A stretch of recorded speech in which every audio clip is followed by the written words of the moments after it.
Hello प्यारे students, स्वागत है एक और नए वीडियो में। आज आप लोगों के लिए मॉडल पेपर सेट 4 है ये। उसका मैं कंप्लीट ऑब्जेक्टिव क्वेश्चंस करवाने वाली हूँ और वो भी आपका कंप्लीट ऑब्जेक्टिव क्वेश्चंस बुक का रहने वाला है, क्योंकि आप लोगों को मैं हर बार ये वीडियो में बताती हूँ कि बुक से वीडियो जो रहता है आप लोग देखिए, वो फिक्स आता है क्वेश्चन कि हाँ यहाँ से क्वेश्चन आ जाएंगे। लेकिन कहीं से भी आप लोग ये फिक्स मत कीजिएगा कि ग्रामर यहीं से उठ कर आएगा। अगर कोई करवा रहे हैं तो वो सिर्फ प्रैक्टिस सेशन के लिए है, ठीक है। प्रैक्टिस के लिए आप लोग वो सब कर सकते हो, लेकिन याद रखिएगा कि कभी भी आपका ग्रामर एज इट इज़ उठकर नहीं आएगा, ये फिक्स है। तो बुक का कंप्लीट प्रैक्टिस आप लोग अच्छे से कीजिए, वन शॉट कीजिए, जैसे कि करना है कीजिए। और मॉडल पेपर को कंप्लीट रिवीजन कीजिए। रिवीजन नहीं, इसमें जितना भी क्वेश्चन है, एक एक क्वेश्चन इंपॉर्टेंट है। मॉडल पेपर का बुक का क्वेश्चन एक एक क्वेश्चन इंपॉर्टेंट है, ठीक है। तो अगर एक एक क्वेश्चन आप लोग कर लेते हैं तो डायरेक्ट आपके एग्जामिनेशंस में वहाँ से क्वेश्चंस आ सकता है, ठीक है। और ऐसा नहीं है कि नहीं आया, पिछले साल भी एग्जामिनेशंस में आया है। वो क्वेश्चन पेपर मिलेगा तो आप खोजोगे बुक का क्वेश्चन, तो आप लोगों को पता होना चाहिए कि आपका 61 नंबर से लेके 100 नंबर क्वेश्चन तक बुक का रहता है। इसीलिए डायरेक्ट वहाँ पर जंप करके आप लोग बुक का क्वेश्चन कर सकते हैं, ठीक है। बाकी आपको जो जैसा लगे ठीक वैसा कीजिए, हम इंस्ट्रक्शंस आपको देने के लिए यहाँ पे मौजूद है, ठीक है। पहला क्वेश्चन क्या है, Russell was awarded Nobel prize for. Russell जो है उनको नोबेल प्राइज़ मिला है, किस चीज़ के लिए?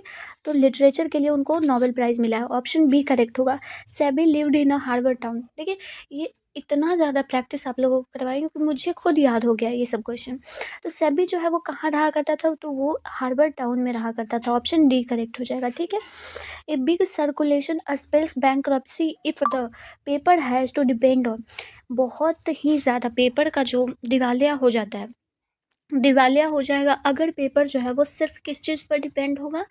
अगर पेपर सिर्फ सेल यानी कि बिक्री पर जो पेपर आपके घर में आता है, जितने रुपए का भी पेपर आता है, तो सिर्फ अगर उस चीज़ पर डिपेंडेंट हो गया तो न्यूज़पेपर वालों की बैंकरप्सी आ जाएगी, बहुत ज़्यादा उनका नुकसान रहेगा, कभी भी फ़ायदा उनका नहीं होगा, ठीक है। तो यहाँ पर ए ऑप्शन करेक्ट होगा। इसीलिए एडवर्टाइजमेंट से उनका सबसे ज़्यादा रेवेन्यू आता है, ठीक है। The policy of A newspaper is largely determined by. जो न्यूज़पेपर है उसकी पॉलिसी जो है वो लार्जली डिटरमाइंड किसके थ्रू होती है? तो ये लार्जली डिटरमाइंड प्रोपरेटर के थ्रू होती है। ऑप्शन नंबर सी सही हो जाएगा, ठीक है। The name of Lomov's dog. Lomov के कुत्ते का नाम क्या था? लोमोव के कुत्ते का नाम गेस था और नतालिया के कुत्ते का नाम लीप था, ठीक है।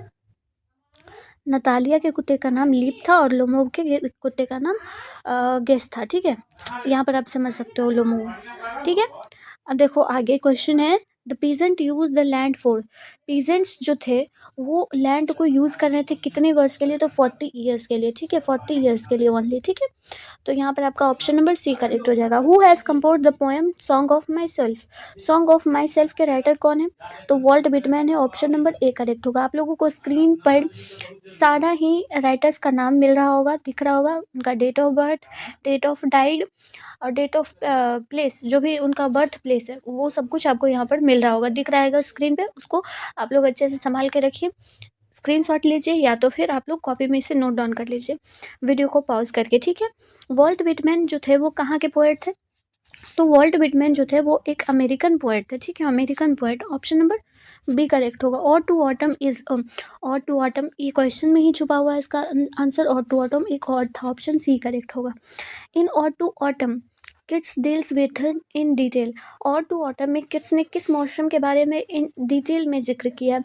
तो और टू ऑटम में और ऑटम के बारे में ही उन्होंने डिटेल जिक्र किया है। ऑप्शन नंबर डी करेक्ट होगा। Who has compose the poem the soldier. The soldier के राइटर कौन है? Rupert book. बहुत सिंपल है क्वेश्चन, ऑप्शन ए करेक्ट होगा। Rupert book was born in. Rupert book का जो जन्म है वो कब हुआ है? तो 1887 में। ऑप्शन नंबर बी करेक्ट हो जाएगा, ठीक है। Who has compose the poem snake. Snake को किन्होंने लिखा है? स्नेक के राइटर कौन है? तो D.H. लॉरेंस है, ठीक है। ऑप्शन नंबर यहाँ पर आपका बी ए करेक्ट हो जाएगा, ठीक है। D.H. लॉरेंस है। डी एच लॉरेंस जो है वो क्या है? वो एक फिक्शनल राइटर है, शॉर्ट स्टोरी राइटर है, एक पोएट भी है, ये सब कुछ है। तो ऑप्शन नंबर आपका डी करेक्ट हो जाएगा। जैसा कि हम कल आपको बताए थे कि ऑलमोस्ट अगर आपको किसी भी राइटर का नाम दिया होगा और पूछा ये गया होगा कि ये राइटर क्या क्या है, और साथ ही साथ अगर ऑप्शन में ऑल ऑफ दिस होगा तो 90% चांस होता है कि ऑल ऑफ दिस ही आपका आंसर होगा।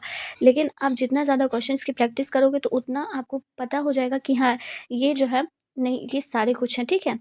तो आपको प्रैक्टिस की ज़रूरत है। प्रैक्टिस जो है वो आपको वो एमसीक्यू क्वेश्चन में आपको एकदम ब्रिलियंट बना देगा। 50 मार्क्स का एमसीक्यू क्वेश्चन आता है, तो इस पर फोकस करना है, ठीक है।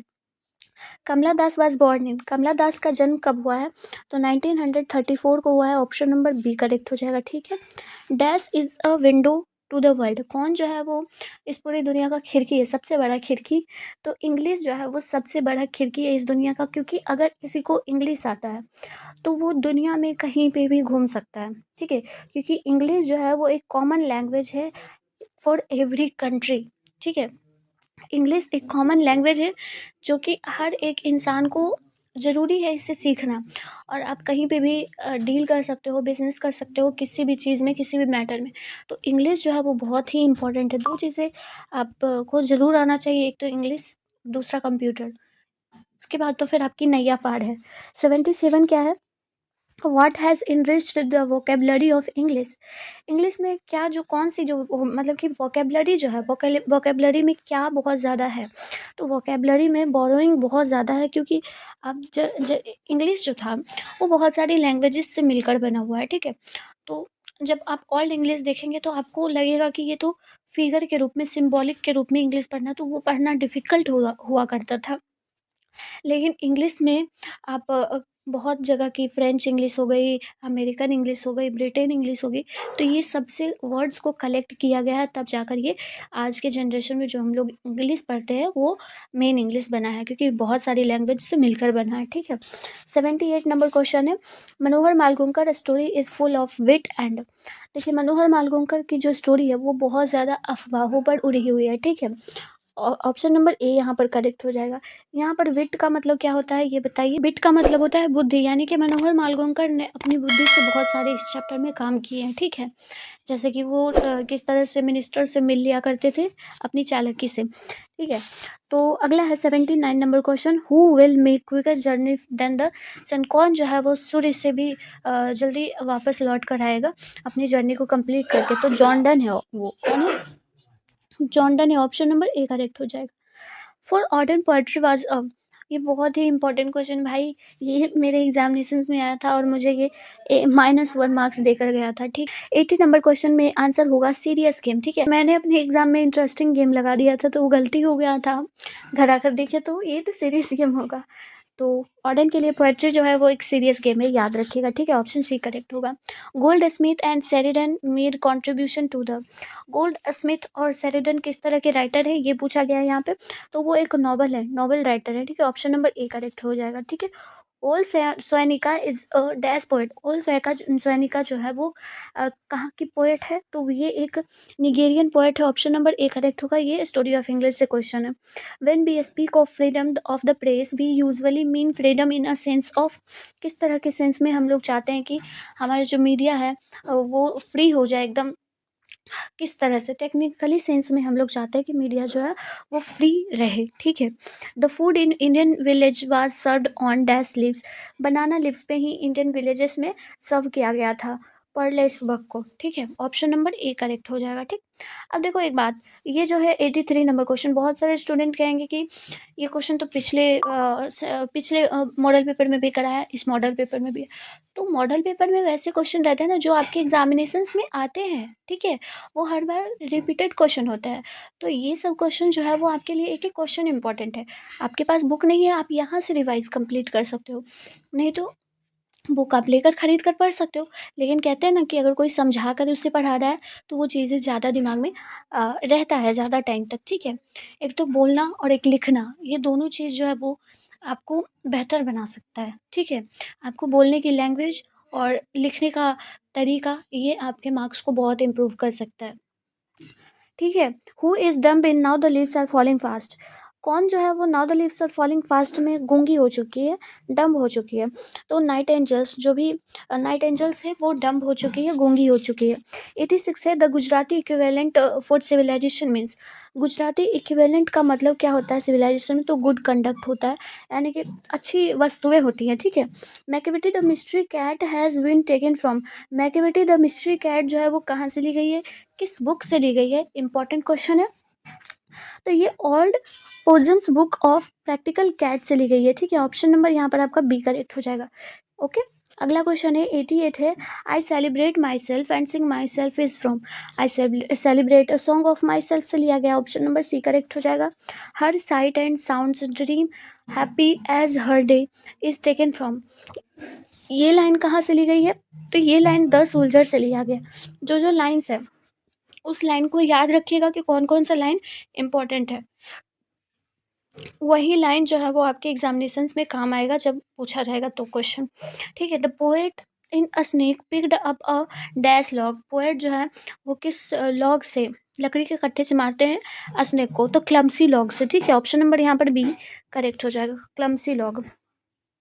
दाउ watchest the last oozing hours by hours is from, ये कहाँ से लिया गया है? 91 नंबर का करेक्ट आंसर और टू ऑटम होगा, और टू ऑटम में ही ये जो है लाइन वो लिया गया है, बोला गया है, ऑप्शन सी सही होगा। Benji understood about the business of hence, Benji का काम क्या था?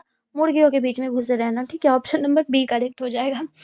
दो ऐसे ना बेंजी और सेबी, ये बहुत खास लगे मुझे इस रेनबो बुक में, क्योंकि बेंजी जो था वो मुर्गियों के बीच में रहता था और सेबी जो था वो गार्ड्स के बीच में। ऑप्शन बी यहाँ पे आपका सही हो जाएगा। Crossing of rivers is an important volume of verse written by, crossing of rivers जो है वो KKN दारूवाला के द्वारा लिखा गया है, इंपॉर्टेंट क्वेश्चन है, ठीक है। अगला क्वेश्चन है, सेबी पास पैशनेटली इंटरेस्टेड इन गार्ड्स, कौन नहीं जानता है? बच्चा बच्चा जानता है इसका answer. Martin Luther King junior ask the black people to continue working with faith, Martin Luther King junior जो थे वो ब्लैक लोगों से भी बोले, उन्होंने कहा कि काम को किस विश्वास के साथ आपको काम करना है हमारे साथ, एकदम विश्वास रहना चाहिए, जो होगा जैसा होगा वो पूरे विश्वास के साथ आप मेरे साथ काम कीजिए। ऑप्शन नंबर सी करेक्ट होगा। Happiness is largely a, happiness जो है वो लार्जली क्या है, किस तरह की खुशी है? तो ये एक मेंटल कंडीशंस को बैलेंस करने वाली खुशी है, तो हैप्पीनेस जो है वो एक मेंटल कंडीशंस के लिए बहुत ही अच्छी चीज़ है। तो हैप्पीनेस, हमेशा हैप्पी रहिए, चाहे अच्छा हो चाहे बुरा हो, ठीक है। बुरा आए तो भी कहो कि ये वक्त भी चला जाएगा, अच्छा हो तो भी कहो कि ये वक्त चला जाएगा, ठीक है। इसीलिए पेशेंस रखिए, धैर्य रखिए, जितना हो सके इस समय में उतना ज़्यादा पढ़ाई कीजिए, क्योंकि ये वक्त चला गया तो फिर ये वक्त वापस नहीं आएगा, ठीक है। वो सिचुएशन आपको रिजल्ट के बाद मिलेगा कि किस तरह से आपने पढ़ाई की है पूरे साल, ठीक है। 97 नंबर है, महात्मा गांधी वाज मोर अ, महात्मा गांधी जो थे वो एक पॉलिटिशियन से भी ज़्यादा स्पिरिचुअल लीडर थे। यहाँ पर आपका पॉलिटिशियंस भी होगा और स्पिरिचुअल लीडर भी है, ये दोनों ही महात्मा गांधी थे। लेकिन अगर आपको ये पूछा गया कि महात्मा गांधी सबसे ज़्यादा क्या थे, तो वो स्पिरिचुअल लीडर थे, option number B D correct हो जाएगा, ठीक है। Doctor Zakir Hussain was born in, doctor Zakir Hussain जो है वो हैदराबाद के थे, ठीक है, हैदराबाद, ऑप्शन नंबर डी सही हो जाएगा। And 99 number question, second last question, Nanu Kaka in a linguistic emergency always turn to, कोई भी अधिकतर शख्स ऐसा होता है कि जब कोई बहस नहीं होती है तो वो अपना सबकी लैंग्वेज में मिलकर बोलता है, लेकिन अगर बहस जहाँ शुरू हो जाने लगे तो वो अपनी मातृभाषा पे आ जाता है, अपने मदर टंग पे आ जाता है, ठीक है। मतलब कि घर पे जैसा बिहेवियर उसका होता है उसी तरीके से उसी लैंग्वेज में वो बोलने लगता है, क्योंकि उसका वही व्यवहार ही है, ठीक है। तो वो उस तरह तरीके का बोलने लगता है। वैसे ही नानू काका जो थे, जब भी कोई इमरजेंसी होता था या फिर लड़ाई झगड़ा बहस वगैरह हो गया तो वो अपने ही लैंग्वेज में वो बोलने लग जाते थे। Barton Russell died in, Barton Russell की मृत्यु कब हुई थी? तो 1970 में हुई थी, ऑप्शन नंबर डी करेक्ट हो जाएगा, ठीक है। और ये आपका 40 क्वेश्चंस जो इम्पोर्टेंट था, बहुत इंपॉर्टेंट, वो हमने कराया। नेक्स्ट सेशन में आपको मॉडल सेट 5 मिलेगा, उसके बाद फिर आप लोग मुझे बताइएगा कि क्या सब्जेक्टिव क्वेश्चंस भी इस मॉडल पेपर के करवा दूँ या नहीं, ठीक है। तो आप लोग अच्छे से मन लगाकर पढ़ाई कीजिए, ये सब क्वेश्चन बहुत इंपॉर्टेंट था, ठीक है। तो till then tata bye bye, take care.